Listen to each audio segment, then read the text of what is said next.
The sky over Montana Territory turned blood red as Lillian Zachariah clutched the telegram to her chest, the paper crumpling under her trembling fingers.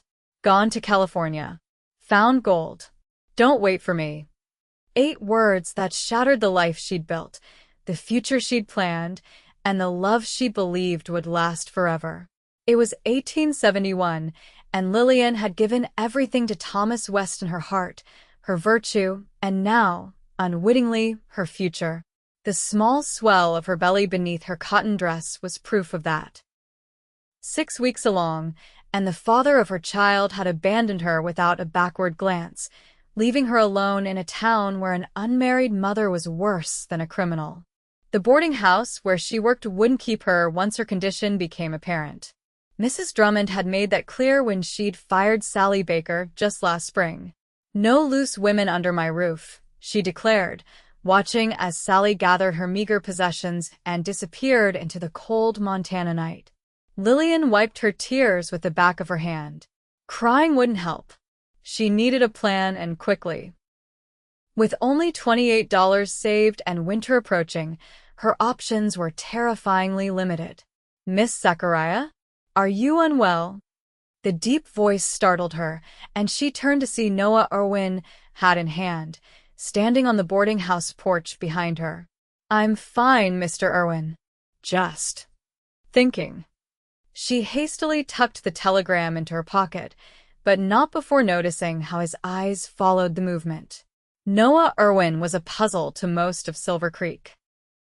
He'd arrived 3 years ago, buying the struggling cattle ranch outside town and transforming it into one of the most prosperous in the territory.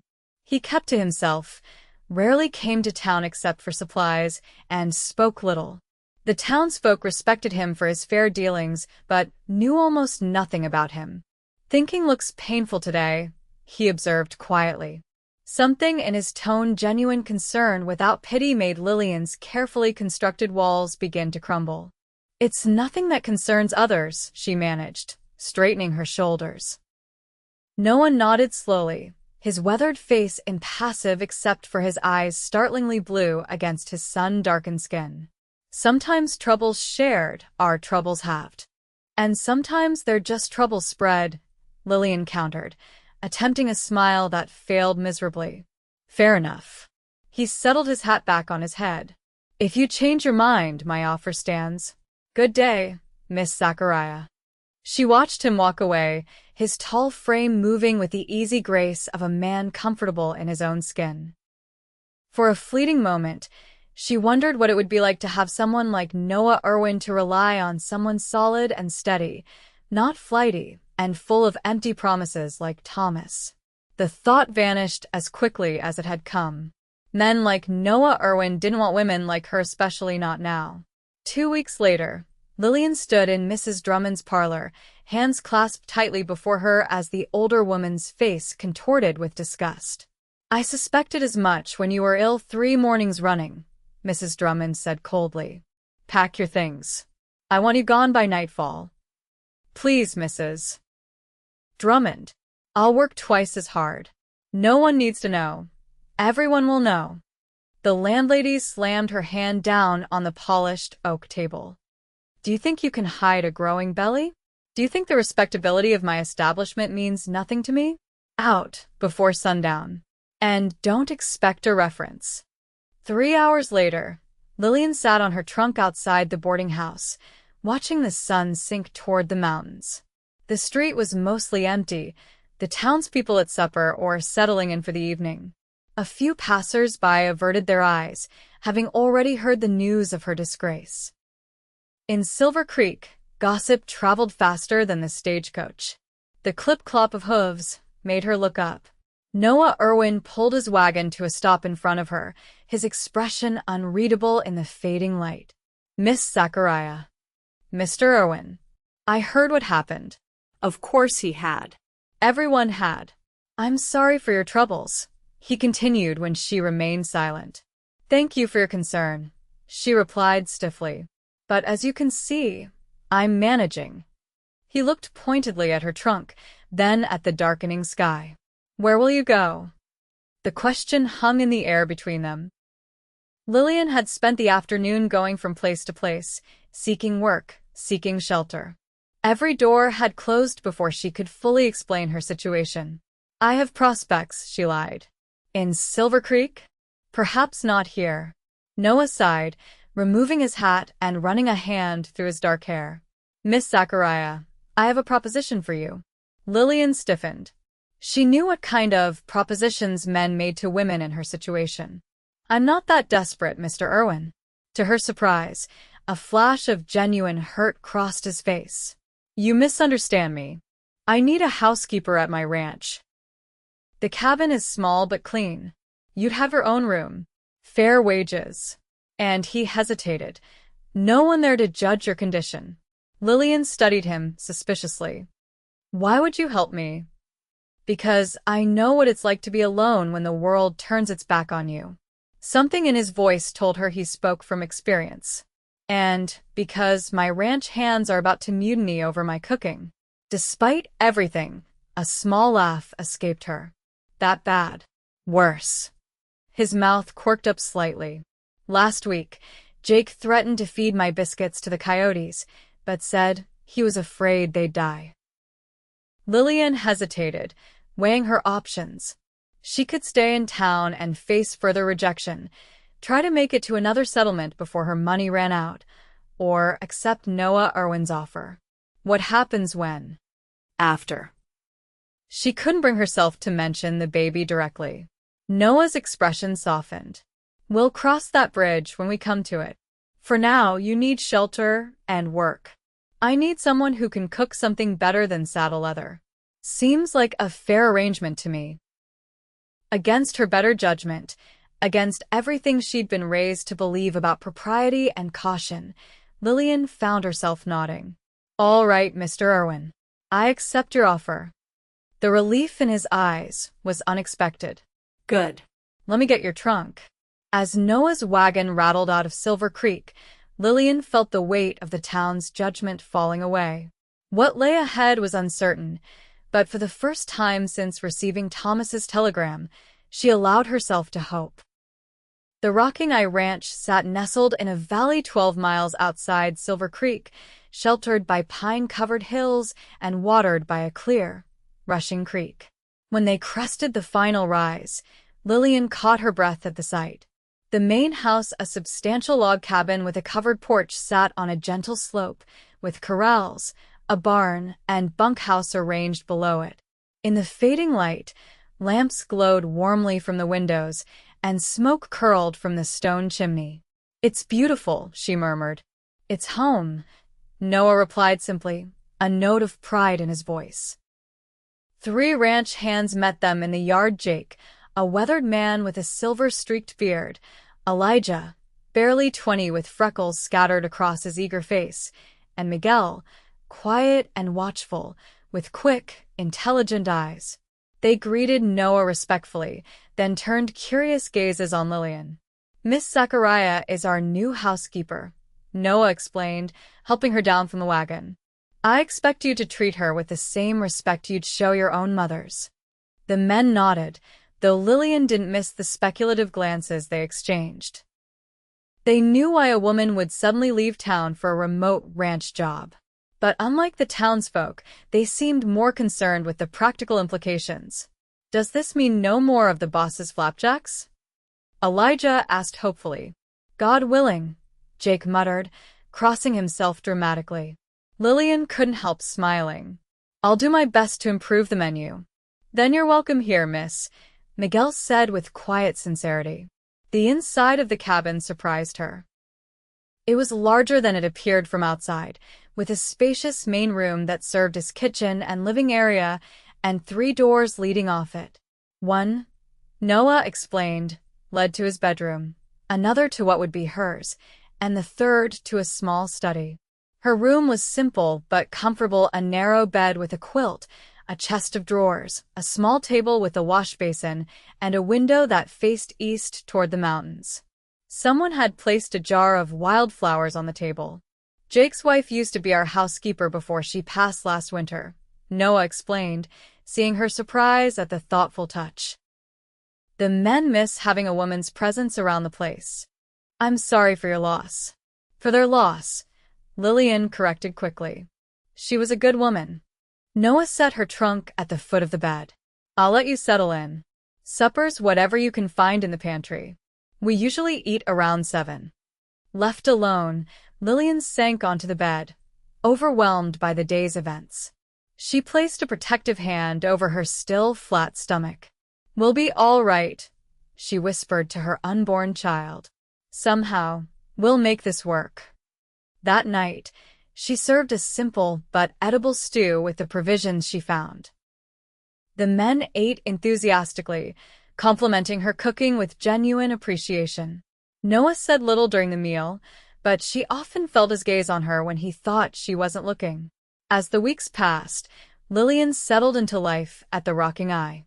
She rose early, prepared breakfast for the men, baked bread, cleaned the cabin, washed clothes, and tended the small kitchen garden. The physical work was tiring, especially as her pregnancy progressed, but it was honest labor, and Noah ensured she had time to rest in the afternoons. The ranch hands treated her with a gruff courtesy that gradually warmed to genuine friendship.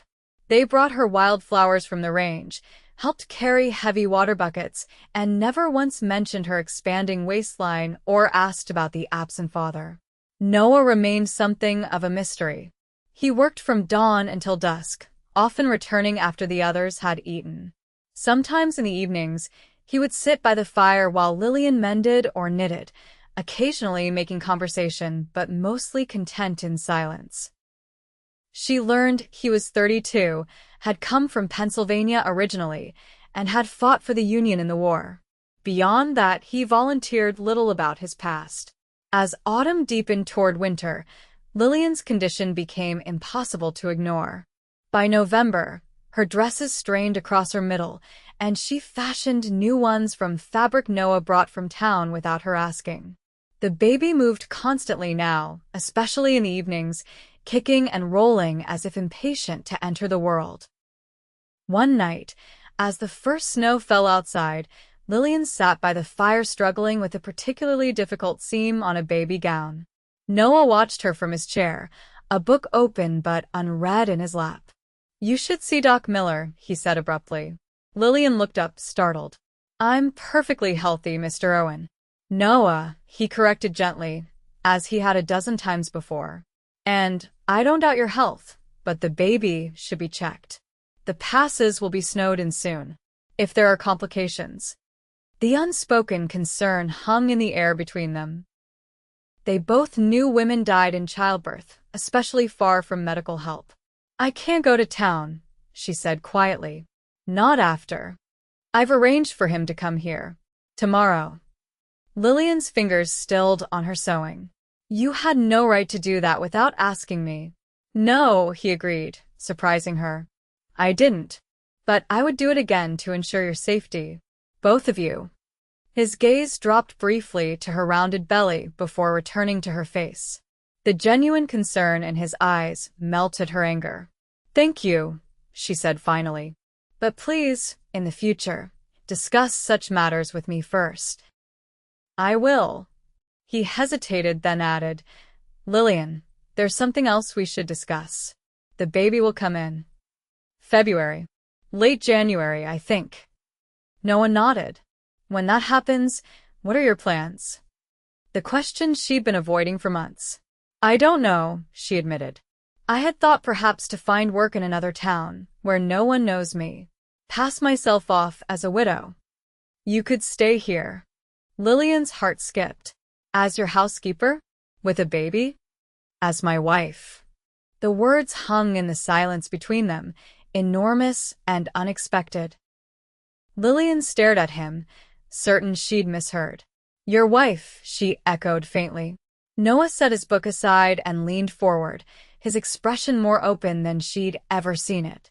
I know it's sudden. I know you don't love me. But I respect you, Lillian. I admire your strength and your dignity. I believe we could build a good life together. What about the baby? It's not yours. I'll raise him as my own, Noah said with quiet conviction.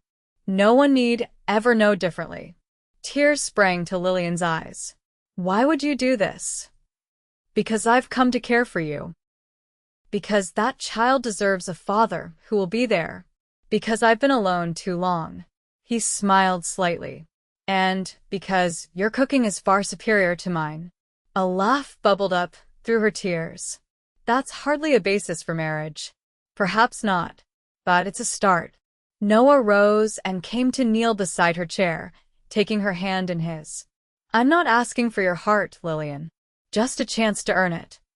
Looking into his earnest blue eyes, Lillian felt something shift inside her. Not love, not yet, but the possibility of it. A seed that might grow, given time and care. I need to think, she whispered. Of course. He squeezed her hand gently before releasing it. Take all the time you need. That night, Lillian lay awake, one hand resting on her belly as the baby kicked and rolled. Noah's proposal played over and over in her mind. Marriage to a man she respected but didn't love, was that better than facing the world alone with her child? Was she merely replacing one dependency with another? But Noah wasn't Thomas. He had proven himself honorable, kind, and steady. He asked for nothing she couldn't give and offered far more than she deserved. By morning, her decision was made. They married 3 days later, with Judge Patterson riding out from Silver Creek to perform the ceremony. Jake, Elijah, and Miguel stood as witnesses, their faces beaming with approval. Lillian wore a dress of deep blue velvet, another of Noah's unexplained gifts, with white lace at the collar and cuffs. Noah had shaved carefully and donned a clean black suit that emphasized the breadth of his shoulders and the lean strength of his frame. I, Noah, take thee, Lillian, to be my lawfully wedded wife, he said, his voice steady as he slipped a simple gold band onto her finger. To have and to hold, from this day forward, for better, for worse, for richer, for poorer, in sickness and in health, to love and to cherish, till death do us part. The words were traditional, expected, but the look in his eyes as he spoke them made Lillian's breath catch. There was tenderness there, and hope, and something else she couldn't quite name. When Judge Patterson pronounced them man and wife, Noah bent to kiss her with gentle respect, his lips warm against hers. It was a brief kiss, proper for the audience, but Lillian felt a surprising flutter of warmth in response. That night, after a celebration dinner that left the men happily stuffed and slightly tipsy on Miguel's homemade wine, Noah showed Lillian to his now their bedroom. The room was larger than hers, with a broad bed covered in a handmade quilt, a chest of drawers, a washstand, and a rocking chair near the fireplace. I've moved your things, he said, gesturing to where her dresses hung beside his shirts. But if you'd prefer to maintain separate rooms until after the baby comes, I understand. The consideration in his offer touched her. This is fine, she said softly. We are married after all. A shadow of something desire? Nervousness? Crossed Noah's face. Yes, but I meant what I said. I won't rush you, Lillian. This marriage can be whatever we choose to make it. She studied him in the lamplight, this man who is now her husband. The strong line of his jaw, the small scar above his right eyebrow, the steady blue eyes that watched her with such careful attention. Not handsome in the conventional way Thomas had been, but appealing in his quiet strength. Thank you, she said finally, for everything. Noah smiled, a rare, full smile that transformed his serious face. You're welcome, Mrs. Irwin. The name startled her, but not unpleasantly. Lillian Irwin. It had a certain rightness to it. That night, they shared the bed, but not intimacy beyond Noah's arm around her as she drifted asleep, his hand resting protectively over her belly where the baby kicked against his palm. As winter settled over the ranch, Lillian and Noah developed a routine that gradually became comfortable. They worked together during the days, taking meals with the hands, discussing ranch business, planning for the spring cattle drive. In the evenings, they sat by the fire, sometimes talking, sometimes reading in companionable silence. Slowly, Lillian learned more about her husband. Noah had lost his family in the war, parents killed when Union soldiers burned their town, a younger brother dead at Gettysburg. He'd wandered west afterward, unable to face the ruins of his former life, and found purpose in building something new. "I never expected to marry," he admitted one night. "Never thought I'd want to risk loving and losing again." "What changed?" Lillian asked, her sewing forgotten in her lap. Noah's gaze met hers across the firelit room. "You did. You made me remember that life is meant to be shared." The simple honesty of his words touched something deep inside her. Without conscious thought, Lillian rose and crossed to his chair, bending awkwardly with her swollen belly to place a kiss on his cheek. Noah caught her hand as she straightened, his eyes asking a question she wasn't sure she was ready to answer. "Thank you for sharing your life with me," she said softly. January arrived with bitter cold and deep snow that isolated the ranch even more completely. The baby dropped lower in Lillian's belly, and her back ached constantly. Noah insisted she rest more, taking over many of her chores despite her protests. "You're growing a person," he pointed out reasonably. "I think I can manage to wash dishes." Doc Miller had left clear instructions before the passes closed. Keep warm, get plenty of rest, and send for him at the first sign of labor. Noah had arranged for Jake to ride for the doctor when the time came, weather permitting. The pains began just before dawn on January 24th, waking Lillian from a fitful sleep. She lay still, counting the minutes between contractions, reluctant to wake Noah until she was certain. When they came 5 minutes apart, strong enough to make her gasp, she touched his shoulder. "Noah, "It's time." He was instantly alert, sitting up and lighting the lamp beside the bed. "How long?" "A few hours, I think." His face paled slightly, but his voice remained calm. "I'll send Jake for the doctor. Can you walk to the rocking chair? It might be more comfortable."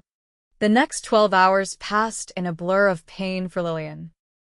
Noah stayed by her side throughout, holding her hands through contractions, wiping her brow with cool cloths, murmuring encouragement when she thought she couldn't bear another moment. Doc Miller arrived just as the sun was setting, snow-covered and half-frozen but determined. "Let's see how we're doing," he said briskly, washing his hands in the basin Noah provided. An hour later, with one final, excruciating push, Lillian delivered a healthy baby boy. His angry wail filled the cabin as Doc Miller cleared his airways and wrapped him in a clean blanket.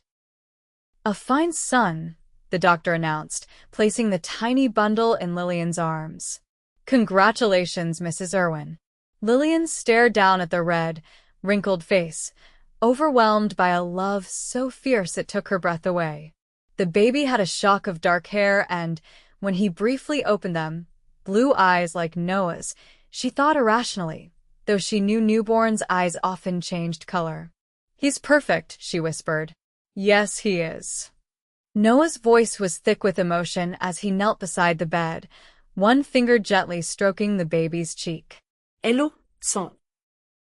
The tenderness in his eyes as he looked at a child not of his blood made Lillian's heart swell with gratitude, and something she wasn't ready to name, but could no longer deny. "What will you call him?" Doc Miller asked as he packed his instruments. Lillian looked at Noah questioningly. They hadn't discussed names. "William," Noah said without hesitation. "After my father. If that's all right with you?" "William Irwin." Lillian tested the name.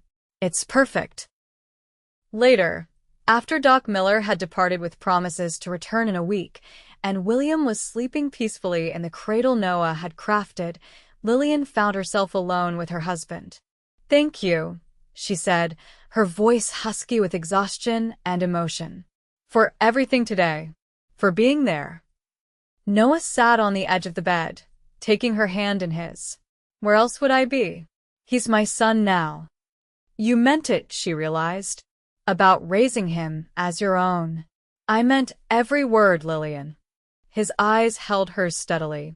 "Every promise I've made to you, I intend to keep." Impulsively, she tugged him closer and pressed her lips to his. Unlike their wedding kiss, this one held nothing back. Noah's surprise lasted only a moment before he responded, his mouth moving against hers with restrained passion. When they finally broke apart, both breathing heavily, Lillian saw her own wonder reflected in Noah's eyes. "I think I'm falling in love with you," she confessed, the words tumbling out before she could reconsider. Noah's smile was slow and sure. "I'm glad to hear it, because I fell in love with you months ago." "When?" "The first time I saw you truly smile, when Elijah brought you those wildflowers from the south pasture. Your whole face lit up, and I thought, I want to be the one who makes her smile like that." Lillian laughed softly, tears pricking her eyes. "And now you are." "And now I am," he agreed, bending to kiss her again. Spring came to Montana with a rush of green, painting the rangeland with wildflowers and filling the air with birdsong. William grew quickly, a happy, sturdy baby with Noah's blue eyes, a coincidence that delighted Lillian and convinced the ranch hands the boy was the spitting image of the boss. On a warm May afternoon, Lillian sat on the porch watching Noah show William the new foals in the corral. The baby was perched securely in the crook of Noah's arm, his tiny hands reaching toward the curious horses as Noah spoke to him in the same gentle tone he used with skittish colts. The scene brought tears to Lillian's eyes, tears of gratitude for this second chance at happiness she'd never expected. A cloud of dust on the horizon caught her attention. Visitors were rare at the Rocking Eye, especially unannounced ones. She shaded her eyes, watching as a single rider approached. Something about the set of the man's shoulders, the way he sat his horse, sent a chill of recognition through her before she could even make out his face. Thomas. Lillian stood frozen on the porch as the rider drew closer. There was no mistaking him now, the same handsome features, the same cocky tilt to his head. He'd grown a beard, and his clothes were finer than when he'd left, but it was undeniably Thomas Weston. Noah had seen the rider too. He passed William to Elijah, who had been mending tack nearby, and walked to stand at the bottom of the porch steps, his body between Lillian and the approaching horseman. Thomas reined in his mount, his gaze moving from Noah to Lillian, then widening as he spotted Elijah holding William. "Lillian," he called, ignoring Noah completely. "I've come back for you." Noah's shoulders stiffened, but he didn't speak, waiting for Lillian to respond.